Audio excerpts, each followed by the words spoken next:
म्हणजे काय शिल्डेड metal arc welding आणि म्हणजे काय मॅन्युअल मेटल आर्क वेल्डिंग का मॅन्युअल प्रोसेस आहे म्हणून. ठीक आहे. आपलं आर्क वेल्डिंग मध्ये कसं असतं, आपला जो वेल्डिंग मशीन येते 2 टाइप मध्ये येते. आता आजच्या टाइमला सगळे रेक्टिफायर टाइप मध्ये येतात. आजच्या टाइमला सगळे ट्रान्सफॉर्मर टाइप मध्ये यायचे. ट्रान्सफॉर्मर टाइप मध्ये इश्यू कसा यायचा, step of step down transformer यायचे. ठीक आहे. त्यामध्ये आपल्याला 3 सॉकेट भेटायचे. सीधा ते 80 व्होल्ट्स, 150 आणि 250. आता रेक्टिफायर टाइप आहे. ठीक आहे. पण आपण अजून करतो की हा ट्रान्सफॉर्मर टाइप. तर ट्रान्सफॉर्मर टाइप मध्ये कसं असतं, इथं आउटपुट आपल्याला 3 भेटतात. काय 100, 150 ते 250 सगळा जम्प भेटतात. आपल्याला लो व्होल्ट हाय व्होल्टला करंट मारायचा म्हणजे सगळं जम्प टाकतात. पण समज 100 ला पण मला वेल्ड बरोबर बसत नाहीये आणि 250 ला वेल्ड अंडरकट येते.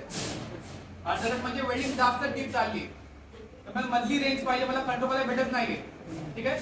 तर त्याचा सोल्युशन साठी आता रेक्टिफायर टाइप वेल्डिंग इक्विपमेंट झाले. रेक्टिफायर टाइप मध्ये काय होतं ना, आपल्याला 1 एम्पियर 100, 100, 102 आपल्याला याच्या हेल्पने सेट करता भेटतो.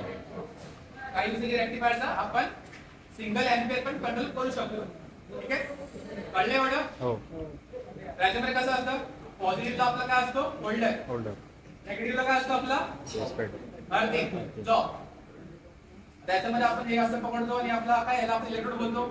त्याच्यामध्ये याचा कोर वायर 3 ची कोर आहे, याला आपण कोर बोलतो. ठीक आहे. एवढा हा कोर आहे, एवढासा भाग जो उरतो याला आपण स्टब एंड बोलतो. काय बोलतो, स्टब एंड बोलतो उरलेल्या भागाला. ठीक आहे. आणि पुन्हा फ्लक्स कोटिंग आहे.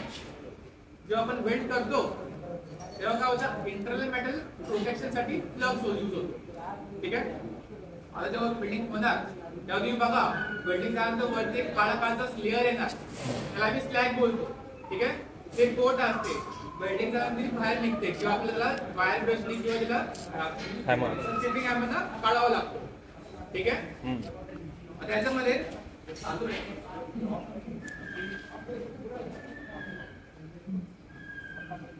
आपण याच्यामध्ये कसं लावतो, हे करून त्याच्यामध्ये असं बसवतो. ठीक आहे. आता कोण पण असा पकडतो, कोण पण इलेक्ट्रोड असं पकडतो, डिपेंड्स. आता मला काय करायचं आहे, आता वेल्डिंग मध्ये टाइप्स असतात. काय 1G, 2G, 3G, 4G, 5G, 6G. Apart from this 1F, 2F, 3F, 4F, 5F, 4F. ठीक आहे. F म्हणजे काय, फिलेट. ठीक आहे. वेल्डिंग मध्ये पण टाइप कटिंग ब्लॅक आपले कॅव्हिटी जे असते, single V, bevel, double bevel, double V, single you. ठीक आहे. सिंगल व्ही म्हणजे काय, एक प्लेट आहे, त्याचा एजला 40 मध्ये चांपर मारलेला असतो. सिंगलली सेकंड प्लेटला 40 मध्ये चांपर मारलेला असतो. दोनला जॉईंट केला, पॉका बनला, सिंगल व्ही. डबल व्ही म्हणजे काय, एका प्लेटला वरून 45 आणि खालून 45, दोन्हीकडे असं आणि असं आहे. इव्हन याला पण असं आणि असं आहे. पॉका बनला, डबल व्ही. वरती पण विको, खालून विको, डबल व्ही झाला. सिंगल व्ही म्हणजे काय, एका प्लेटला वरून असं चांपर आहे आणि एक प्लेट फक्त फ्लॅट आहे, त्याला आपण काय बोलतो, सिंगल बिवेल. माझा हँड टेप समजतं ना, एका प्लेटला एका सगळ्या चांपर आहे आणि एक प्लेट फ्लॅट आहे, त्याला सिंगल बिवेल झाला. कळलं? त्यामध्ये आपल्याला मग काय भेटतो, यू भेटतो. यू म्हणजे काय, एकाला असं इंटरनल प्लेट असेल, त्याला पण इंटरनल प्लेट असेल, काय सिंगल यू. तेच रिप्लेस खाली मला दोन्हीकडे डबल. तर शेपच्या मध्ये आपल्याला कोणता पाहिजे. त्यानंतर रूट गॅप असतोय. रूट गॅप म्हणजे काय, याचे डबल व्ही आहे आणि मध्ये रूट गॅप ठेवलाय. का ठेवलाय, पेनिट्रेशन.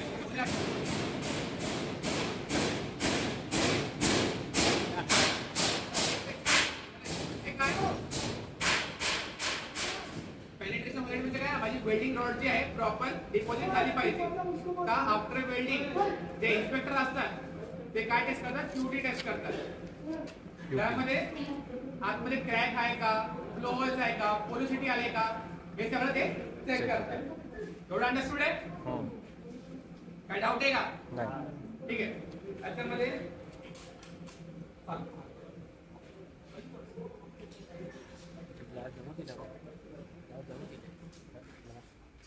नको बघू ना. आता 1G 2G 3G 4G 5G काय असतं बेसिकली हे असं पोझिशन डिनोट करतं आपल्याला ड्रॉइंग मध्ये दिलं असतं इकडं कोणती सिंगल ड्युअल वेल्ड 1G म्हणजे काय आता प्लेट जो आहे तो असा आहे आणि मला अशी रन मारायची खाली असं किंवा असं ठीक आहे 1G काय आला स्ट्रेट असं किंवा असं मग 2G काय आला हॉरिझॉन्टल पुलिंग नाही आला मला प्लेट जर समज इकडे वेल्ड मारायचं मला काय होईल असं येऊन इकडे असं थोडा आपला काय झालं 2G झाला आपला 1G हा 2G 3G म्हणजे काय आता मला व्हर्टिकली मारायचं इकडे मारायचं मला तर हा काय झाला माझा 3G okay 1G 2G 3G clear आहे 4G काय असतं माझा लाईक मी समजा माझी हाईट एवढी एवढी ठीक आहे समजा किती एवढा आहे आणि मला वेल्ड मारायची इकडे हा समजा इकडे वेल्ड मारायची आता काय मॅट डोक्याच्या वरती येते त्यामुळे 4G काय बोलतात की ओव्हरहेड पोझिशन 4G म्हणजे काय ओव्हर दी हेड त्यामध्ये इलेक्ट्रोड मी असं धरणार इलेक्ट्रोडला कसं वरती पोझिशन करणार असा आणि मग आणि याच्यामध्ये सेफ्टीसाठी आम्ही हेल्मेट लावतो प्लस वरती कॅप पण घालतो केस नको जायला ठीक आहे आणि काय द हँड रेस्ट लाईक आम्हाला वेल्डिंग मध्ये स्टेडी हँड असलं गरजेचं आहे स्टेडी हँड नसेल तर वेल्डिंग लई घाण येतात ठीक आहे आम्ही करतो हँड सपोर्ट आणि ओव्हर द हेड मारतो हे मारतो 4G म्हणजे काय ओव्हर हेड पोझिशन ठीक आहे थोडं क्लिअर आहे 1G to 4G हो 3G काय विश्वास हा 3G पोझिशन काय वर्टिकल ओके तू सांग 2G काय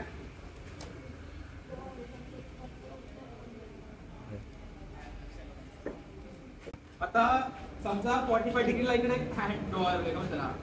पिक्चर आहे 45 डिग्रीजला याच्यावरती मला पाईप माउंट असेल 45 डिग्रीज मध्ये तर 6G मध्ये काय असतं ना आपण मूव्ह करतो लेट्स से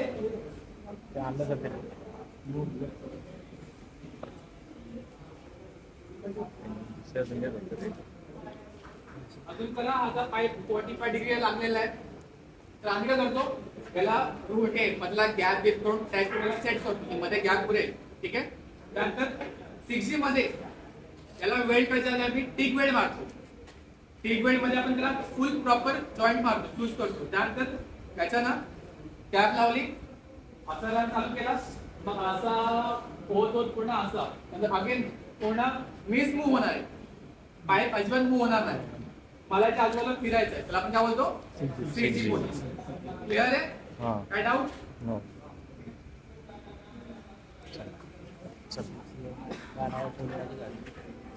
आता याच्यामध्ये स्लॅग कसं येतो वेल्डिंग कशी होते बघून घ्या आणि आपण वाइंड अप करू ठीक आहे